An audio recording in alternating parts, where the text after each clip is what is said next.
विद्यार्थियों, आज हमें 9वीं कक्षा के गणित शुरू करेंगे। 9वीं कक्षा का इस बार कोर्स चेंज हो गया है, इसलिए मैं साथ साथ में सवाल भी लिखूंगा ताकि आप अपनी नोटबुक में नोट कर सको। सवालों को अच्छी तरह से निकालना। मैंने सूत्र लिख दिए हैं, अब सूत्र मैं आपको बता दूंगा। ये सूत्र आप नोटबुक में लिख लेना, याद करना। निश्चित रूप से आपके सवाल समझ में आएगा और नहीं आए तो मेरे से कॉल करके या कमेंट करके पूछ सकते हो।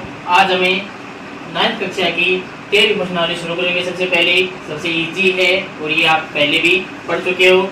कष्ट क्षेत्रफल एवं आयतन। अब देखो, घनाभ का संपूर्ण क्षेत्रफल क्या होता है?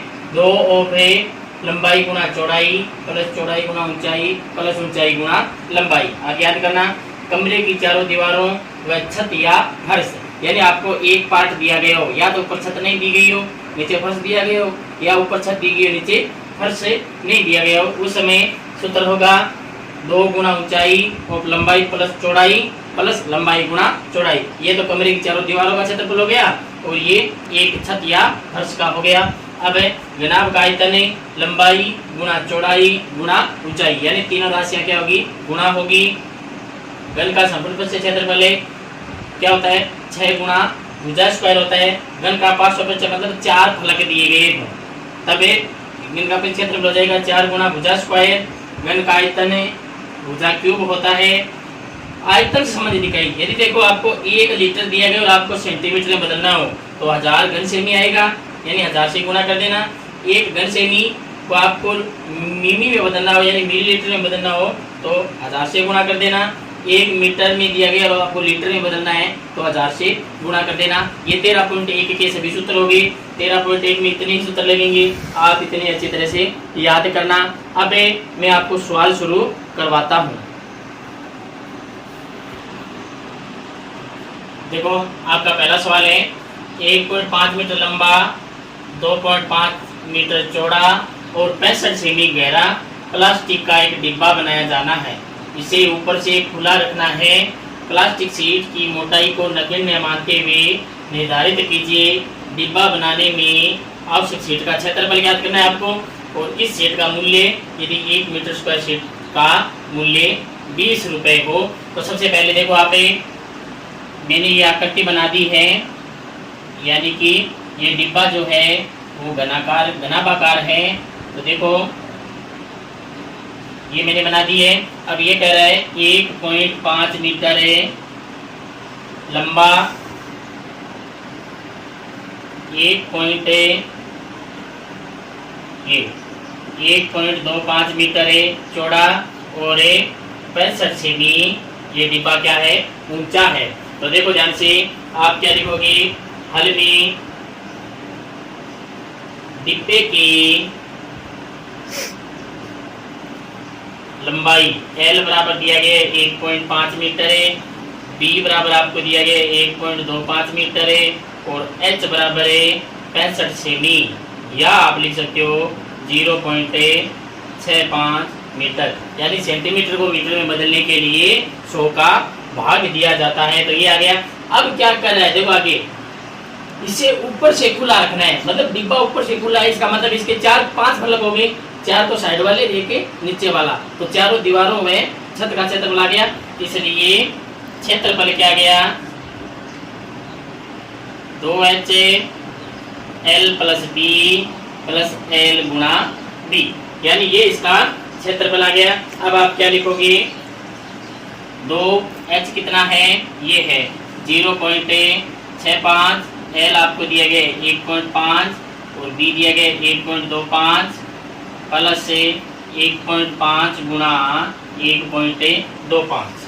अब इसको आपस में मल्टीप्लाई कर दो।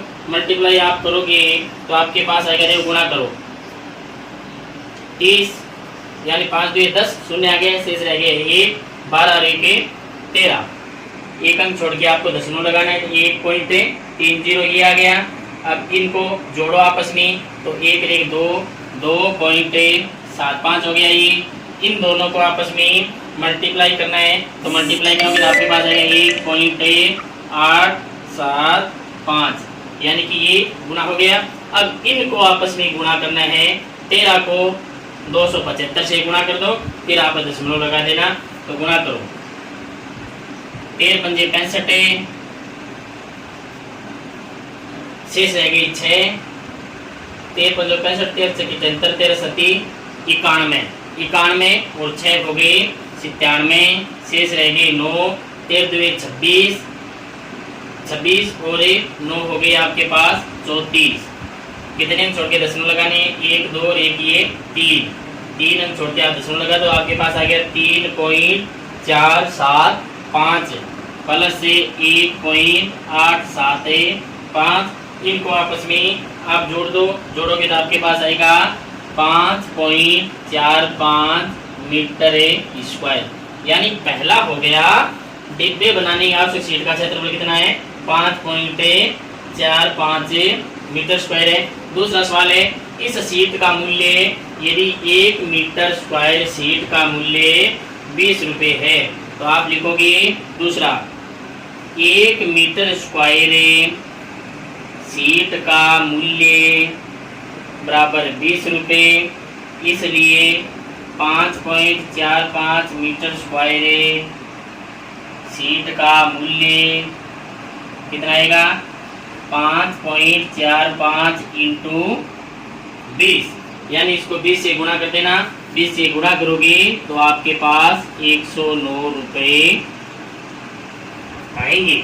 यानी शीट का मूल्य 1 मीटर स्क्वायर शीट का मूल्य 20 रुपये, तो इस शीट का मूल्य कितना आएगा, 109 रुपये आएंगे। आपका वही सवाल है, लंबाई दी गई है, चौड़ाई दी गई है, ऊंचाई दी गई है, कमरे की चारों दीवारों और फर्श का क्षेत्रफल लगेगा, क्योंकि छत आपको दी नहीं गई है। तो सूत्र हो जाएगा 2 है, तो L plus B plus L गुणा B, 2 गुणा H आपको दिया है, ये लंबाई, ये चौड़ाई और ये लंबाई, ये गुणा में कर दो चौड़ाई, इनको गुणा करो, इनको जोड़ दो, फिर इनको मल्टीप्लाई करोगे तो आपके पास 3.475 आएगा, और ये का ये इन दोनों को जोड़ दो, जोड़ोगे तो 5.45 मीटर स्क्वायर आएगा।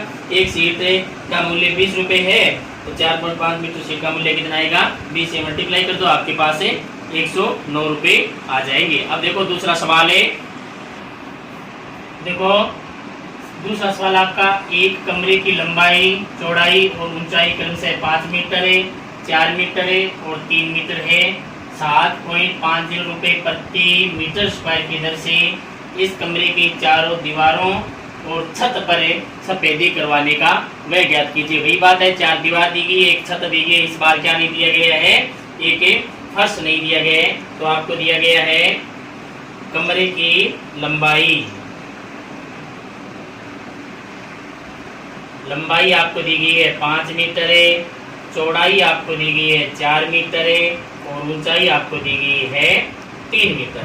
यानी कमरे की लंबाई, चौड़ाई और ऊंचाई आपको दे दी गई है। लंबाई 5 मीटर है, चौड़ाई 4 मीटर है और ऊंचाई 3 मीटर दी गई है। तो कमरे की चारों दीवारों व छत का क्षेत्रफल, पहले कमरे की चारों दीवारों और छत का क्षेत्रफल ज्ञात कर लो। सूत्र क्या रहेगा, 2H L plus B plus L गुणा B, ये आपका सूत्र रहेगा। तो 2 गुणा H आपको 3 दिया गया है, L दिया गया है 5, B दिया गया है 4 प्लस से 4 गुणा, यानी 5 गुणा 4, ये आ गया। 3 दुए 6 इंटू ये 9 हो गए प्लस ये हो गए 20, 9 छक्के 54 प्लस 20, ये हो गई 74 मीटर स्क्वायर। यानी कि कमरे की चारों दीवारों व छत का क्षेत्रफल कितना आ गया, 74 मीटर स्क्वायर आ गया। अब आगे क्या कह रहा है, 7.50 प्रति मीटर स्क्वायर की दर से, यानी 1 मीटर स्क्वायर पर सफेदी करवाने का व्यय कितना है, 7.50 रुपये, यानी 7.5 रुपये है। तो इसलिए 74 मीटर स्क्वायर पर सफेदी करवाने का व्यय कितना आएगा, 74 इंटू 7.5। अब 74 को 7.5 से आप मल्टीप्लाई करोगे तो आपके पास 500 ₹55 आएंगे। यानी कमरे की चारों दीवारों और छत के ऊपर सफेदी करवाने का वे 7.5 रुपये प्रति मीटर स्क्वायर की दर से ₹555 आएंगे। देख लो एक बार दोबारा, कमरे की लंबाई आपको 5 मीटर दी गई है, चौड़ाई 4 मीटर दी गई है, ऊंचाई 3 मीटर दी गई है। कमरे की चारों दीवारों छत का क्षेत्रफल मैंने पहले बता दिया है, 2h of L plus B plus L गुणा बी। ये मान रख दो, मान रखोगे तो आपके पास 74 मीटर स्क्वायर आएगा। अब 1 मीटर स्क्वायर पर सफेदी करवाने का भी ₹7.5 है, तो 74 मीटर स्क्वायर पर सफेदी करवाने का भी कितना आएगा? ₹7.5 को आप 74 से मल्टीप्लाई कर दो, आपके पास ₹555 आ जाएंगे। अब सवाल नंबर है 3। देखो सवाल नंबर है 3। किसी आयताकार होल के फर्श का परिमाप 250 मीटर है। यदि ₹10 प्रति मीटर स्क्वायर की दर से चारों दीवारों पर पेंट कराने की लागत ₹15,000 है, तो होल की ऊंचाई ज्ञात कीजिए। आपको होल की ऊंचाई ज्ञात करनी है, तो आप क्या लिखोगे? माना आयताकार होल की लंबाई बराबर L मीटर और चौड़ाई बराबर B मीटर है। तो इसलिए आयत का परिमाप क्या होता है? आयताकार होल के फर्श का परिमाप। आयताकार होल के फर्श का परिमाप आपको 250 मीटर दिया गया है। आयत का परिमाप होता है 2 लंबाई प्लस चौड़ाई बराबर 250 मीटर। इक्वेशन नंबर फर्स्ट, समीकरण 1 कह दो। अब देखो चारों दीवारों का क्षेत्रफल क्या आएगा? आयताकार होल की चारों दीवारों का क्षेत्रफल। आयताकार होल की चारों दीवारों का क्षेत्रफल कितना आएगा? आप देखोगे कि यानी दीवारों पर पेंट कराने की लागत कितनी है? ₹15,000 है, और प्रति मीटर स्क्वायर की यानी कितने रुपए? ₹10 प्रति मीटर स्क्वायर की है। तो आप 15,000 में 10 का भाग दे दो, आपके पास से चारों दीवारों का क्षेत्रफल आ जाएगा। तो आप क्या लिखोगे? कुल लागत बट्टे 1 मीटर स्क्वायर पर लागत कितनी है? कुल लागत है 15,000 बट्टे 1 मीटर स्क्वायर पर है 10 है, तो आपके पास 1500 मीटर स्क्वायर आ गया। तो यानी कि आयताकार होल की चारों दीवारों का क्षेत्रफल कितना आ गया? 15,000 मीटर स्क्वायर आ गया। अब आयताकार होल की चारों दीवारों का क्षेत्रफल होता क्या है? 2h L प्लस B होता है बराबर 1500 आ गया। अब 2L प्लस B गुणा H बराबर 1500 आ गया। अब 2 ऑफ L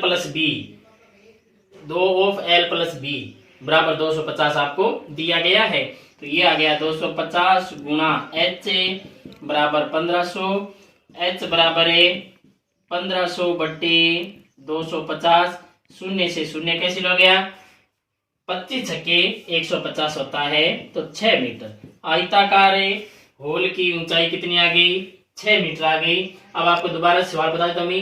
किसी आयताकार होल के फर्श का परिमाप 250 मीटर है। यदि ₹10 प्रति मीटर स्क्वायर की दर से चारों दीवारों पर पेंट कराने की लागत 15,000 हो, तो होल की ऊंचाई ज्ञात कीजिए। तो आप सबसे पहले क्या करोगे? लंबाई L मान ली, चौड़ाई B मान ली। आयताकार होल के फर्श का परिमाप वाला फर्श आयताकार होता है, यानी होल आयताकार, फर्श आयताकार होगा, तो आयत का परिमाप क्या है? 2 लंबाई प्लस चौड़ाई होगी बराबर 250 आ गया। अब आयताकार होल के चारों दीवारों का क्षेत्रफल कैसे निकालोगे? कुल लागत कितनी है और 1 मीटर स्क्वायर पर लागत कितनी है? तो 15,000 में आप 10 का भाग दे दोगे, आपके पास 1500 मीटर स्क्वायर आ गया। अब आयताकार होल की चारों दीवारों का क्षेत्रफल होता क्या है? 2h of L plus B बराबर 1500। तो 2 ऑफ L प्लस B गुणा H बराबर 1500। ये आपको समीकरण नंबर 1 में दिया गया है। 250 गुणा H बराबर 1500। H के साथ 250 गुणा में पक्षांतर के बाद में भाग में चला जाएगा, तो आप 1500 में 250 का भाग दोगे तो आपके पास 6 मीटर आ जाएगा, जो आयताकार होल की ऊंचाई है। अब सवाल नंबर 4 देखो। सवाल नंबर 4, किसी डिब्बे में भरा हुआ पेंट 9 375 मीटर स्क्वायर के क्षेत्रफल पर पेंट कराने के लिए पर्याप्त है।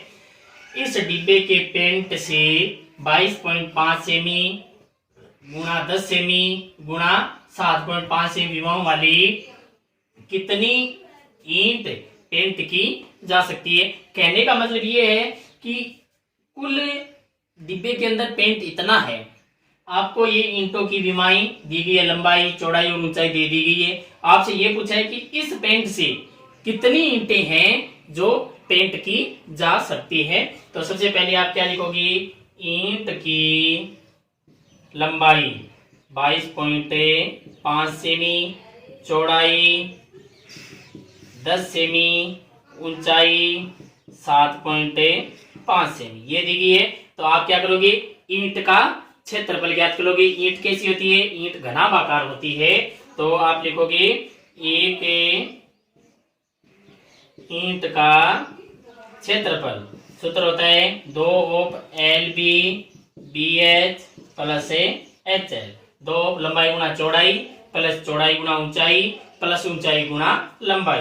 तो ये 2/L आपको दिया गया है 22.5 गुणा B दिया गया है 10 से, फिर D 10 से, H 7.5 प्लस H 7.5 और L 22.5 ये आपको दे दिया गया है।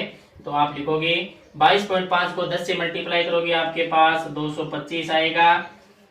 7.5 को 10 से गुणा करोगे तो ये आपके पास 75 आएगा। अब 22.5 को 7.5 से आपको गुणा करना है तो आपके पास आएगा 168.75। अब इन सबको जोड़ दो, इन आप सबको जोड़ोगे तो आपके पास आएगा 468.75 से आ जाएगा, यानी जोड़ोगे इन दोनों को तो 225 और 75 300 हो गए। 300 और ये 400, ये 68 है और ये 75, 468.75 आ गया। 468.75 को आप मल्टीप्लाई कर दो 2 से तो गुणा करोगे तो 937.5 सेंटीमीटर स्क्वायर। अब ये कह रहा है आगे कि यहाँ पे मीटर स्क्वायर दिया गया है, तो यहाँ पे मीटर स्क्वायर देने का मतलब ये है कि आप सबसे पहले इसको मीटर में बदलोगे। तो मीटर स्क्वायर में बदलोगे या आप लिखोगे 937.5 सेमी स्क्वायर है, तो सेमी स्क्वायर को मीटर स्क्वायर में बदलोगे तो आप क्या करोगे 10,000 का भाग दोगे। क्यों दोगे, क्योंकि एक सेमी को मीटर में बदलने के लिए 100 का भाग दिया जाता है। तो सेमी स्क्वायर है तो 100 का स्क्वायर आएगा, 100 का स्क्वायर कितना है 10,000 है। अब इसको बदलोगे तो आपके पास आ जाएगा 0.09375 मीटर स्क्वायर, ये आपका आ गया। अब ये कह रहा है कि ये विमाओं वाली कितनी, यानी इतना पेंट है और ईंट का क्षेत्रफल ये है, तो इतने क्षेत्रफल वाली ईंटें इस कलर से कितनी ऐसी ईंटें हैं जो पेंट की जा सकती है। तो आप ये लिखोगे, इसलिए ईंटों की संख्या, तो यानी कि आप लिखोगे कुल पेंट बट्टे ईंट का आयतन। तो आप लिखोगे कुल पेंट बट्टे एक ईंट का क्षेत्रफल, यानी आपके पास कुल पेंट है 9.375 बट्टे ईंट का क्षेत्रफल कितना आया 0.09375। अब देखो ऊपर से कोई हटाओगे तो बट्टे में 3 शून्य लगेंगे, तो ये लगा दो 975 बट्टे 1000 गुणा ये ऊपर चला, यानी ये नीचे आएगा और इसके बट्टा में जो संख्या आएगी वो नीचे आएगी। तो देखो बट्टा में कितनी आएगी 1 2 3 4 5, एक क्या आएगी 5 शून्य बट्टा 9375, ये पूरा का पूरा कैंसिल हो गया। 3 शून्य से ये 3 शून्य कैंसिल हो गए, तो ईंटों की संख्या कितनी आ गई 100 ईंट। कितनी ईंट पेंट की जा सकती है 100 ईंट पेंट की जा सकती है। दोबारा से देख लो, ईंट की लंबाई 22.5 सेमी दी गई है, चौड़ाई 10 सेमी, ऊंचाई 7.5 सेमी। अब एक ईंट का क्षेत्रफल है, ये सूत्र होता है बच्चों 2L गुणा B प्लस B गुणा H प्लस H गुणा L। ये घनाभ का संपूर्ण पृष्ठ क्षेत्रफल है और ईंट जो होती है वो घनाभाकार ही होती है। तो 2 पे यानी 10 को गुणा करोगे 225 आएगा। ये 7.5 को 10 से गुणा करोगे 75 आएगा। ये 7.5 को 22.5 से गुणा करोगे आप है तो 168.75 आएगा। अब इन सबको जोड़ोगे तो 225 और 75 हो गए 300 और 168 468.75 468.75 को 2 से गुणा करोगे तो 937.5 सेंटीमीटर स्क्वायर आ गया। ये सेमी में आया, आपको ऊपर पेंट मीटर स्क्वायर में दिया गया है तो आप क्या करोगे मीटर में बदलोगे तो 1 मीटर सेंटीमीटर को मीटर बदलने के लिए 100 का भाग दिया जाता है। यहाँ पे स्क्वायर है तो यहाँ पर 100 का भी स्क्वायर हो जाएगा तो ये 10,000 आ गया। 10,000 का भाग दोगे तो 0.09375 मीटर स्क्वायर आ गया। अब देखो इंटों की संख्या कैसे ज्ञात करोगे, कुल पेंट कितना है आपके पास, कितने क्षेत्रफल पेंट किया जा सकता है और 1 ईंट का क्षेत्रफल कितना है तो इसका भाग दे दो। तो इसके दशमलव हटाओगे तो नीचे 1000 लिखोगे और इसके नीचे लाख लिखोगे तो 3 शून्य से 3 शून्य कैंसिल हो जाएगी, ये तो पूरा का पूरा कैंसिल ही हो गया। आपके पास कितना बच जाएगा 100 बच जाएगा जो ईंटों की संख्या है, अर्थात इतने पेंट से 100 ईंटें रखी जा सकती है। अब सवाल नंबर 5, देखो सवाल नंबर 5 है, एक घनाकार डिब्बे का एक किनारा 10 सेमी है तथा एक अन्य घनाभाकार डिब्बे की लंबाई चौड़ाई ऊंचाई क्रमशः 12.5 सेमी 10 सेमी और 8 सेमी है। किस डिब्बे का पार्श्व क्षेत्रफल अधिक है, किस डिब्बे का कुल क्षेत्रफल अधिक है, ये दोनों आपको ज्ञात करनी है। तो सबसे पहले हल में आप लिखोगे घनाकारे डिब्बे का किनारा कितना है 10 सेमी है, इसलिए पार्श्व पृष्ठीय क्षेत्रफल क्या जाएगा 4 गुणा भुजा स्क्वायर होता है पार्श्व क्षेत्रफल, 4 दीवारों का ज्ञात करना है आपको, 4 किनारों का 4 गुणा भुजा दी गई है 10 का स्क्वायर तो ये 4 गुणा 10 का होता है 100 तो ये आ गया 400 सेंटीमीटर स्क्वायर। अब आपको घनाभाकार डिब्बे की लंबाई चौड़ाई ऊंचाई दी गई है तथा घनाभाकार डिब्बे की लंबाई आपको दी गई है 12.5 सेमी, चौड़ाई आपको दी गई है 10 सेमी और ऊंचाई आपको दी गई है 8 सेमी। तो इसलिए पार्श्व क्षेत्रफल क्या आ जाएगा चारों दीवारों का क्षेत्रफल, तो ये हो गया 2 HL प्लस B, ये आपके पास पार्श्व क्षेत्रफल आ जाएगा। तो आप क्या लिखोगे 2H आपके पास 8 है, L आपके पास 12.5 और B है आपके पास 10, तो आप इसको मल्टीप्लाई करो 8 दूनी 16 और ये कितना आ गया 12.5 को 10 से गुणा करोगे तो 125 आ गया। अब 125 को आप 16 से मल्टीप्लाई कर दो, 125 को 16 से मल्टीप्लाई करोगे तो आपके पास कितना आएगा गुणा करके देख लो, 16 पंजे 80, शेष रहेगी 8, 16 तो 32, 32 से यानी 16 तो 32, 32 से और 8 हो गई आपके पास 40, शेष रह गई 4 और 4 16 4 20, यानी ये तो अधिक हो गया। दोबारा से देखते हैं सवाल को, सवाल क्या दिया गया है देखो 8 2 16 और ये 12.5 में 10 जोड़े जाएंगे यानी गुणा नहीं किया जाएगा, जोड़ा जाएगा तो आपके पास हो जाएगा 22.5। अब 16 को 22.5 से आप मल्टीप्लाई करोगे तो आपके पास 360 आ जाएंगे। यानी किसका पार्श्व क्षेत्रफल अधिक है, घन का पार्श्व आया 400 और घनाभ का पार्श्व आया 360, तो इसका मतलब ये हुआ कि घन का पार्श्व क्षेत्रफल अधिक है, घन का पार्श्व क्षेत्रफल अधिक आ गया। अब आपको क्या करना है, यानी किस डिब्बे का कुल क्षेत्रफल अधिक है, तो घन का तो लगा देना आप 6 गुणा भुजा स्क्वायर, कुल क्षेत्रफल 6 गुणा भुजा स्क्वायर होता है और घनाभ का होता है 2L गुणा B प्लस B गुणा H प्लस H गुणा L, वो निकाल के देखना कम किसका आएगा वो आपको लिखना है। कम तो घन का ही आएगा, लेकिन आप करके देखना। अब 5 सवाल मैंने आपको बता दिए हैं। 5 सवाल आप अच्छी तरह से देखना। अब मैं एक दिन 10वीं कक्षा को पढ़ाऊँगा, एक दिन 9वीं कक्षा को पढ़ाऊँगा। आप ज़्यादा से ज़्यादा सब्सक्राइब करो, जिससे मैं 11वीं और 12वीं भी शुरू कर सकूँ। धन्यवाद।